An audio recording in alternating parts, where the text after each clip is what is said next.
नमस्कार, मी कादंबरी जाधव आणि स्वागत आहे तुमच्या सर्वांचं माझ्या यूट्यूब चॅनलमध्ये. आत्ताच आपण सांख्योगमधील 59व्या श्लोकाचा स्पष्टीकरण अर्थ पाहिला. आता त्याच्यावरून काय लाईफ लेसन मिळतो ते आपण या व्हिडिओमध्ये पाहणार आहोत.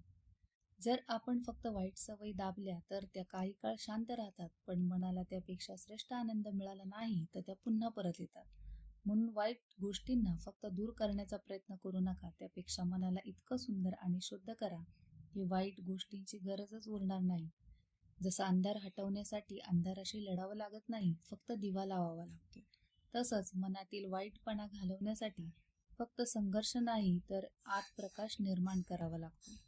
याच्यावरून असं म्हणू की खरा बदल बाहेरून नाही तर मनाच्या आवडी बदलल्यावर होतो. असंच एक उदाहरण आहे एका माधवचं. एका गावात माधव नावाचा तरुण राहत होता. त्याला रोज बाजारात जाऊन वेळ घालवायची, मित्रांसोबत उगाच फिरायची आणि दिवस वाया घालवायची सवय होती. एके दिवशी गावात एक वृद्ध बासरी वादक आला. त्याच्या बासरीचा मधुर स्वर ऐकून माधव क्षणभर थांबला. तो रोज त्याच्याकडे जाऊ लागला. हळूहळू त्याने बासरी शिकायला सुरुवात केली. सराव करताना त्याला इतका आनंद मिळू लागला की संध्याकाळची बाजारात भटकंती, निरर्थक गप्पा आणि वेळ वाया घालवणं त्याने आपोआपच सोडलं. एक दिवस त्याला बरेच जण म्हणाले, चल ना, थोडंसं तुझ्याकडे काम आहे. माधव म्हणाला, नाही रे, आता मी माझा वेळ वाया नाही घालवू शकत, कारण मला यापेक्षा मोठा आनंद सापडलेला आहे. याच्यावरून बोध एकच मिळतो की वाईट सवयी किंवा विषयांचा त्याग केवळ दडपून होत नाही.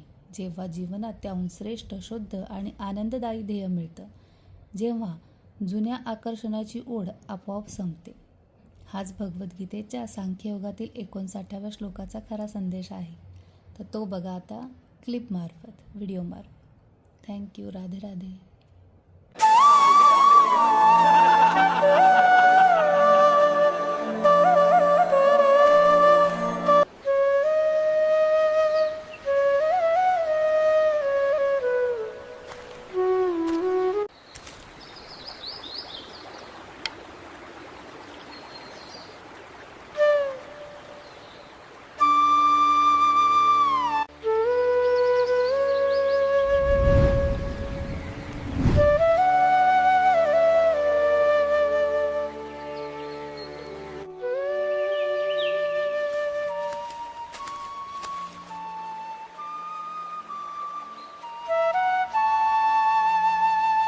श्रेष्ठ आनंद मिळाला की क्षणिक मोह आपोआप दूर होतो.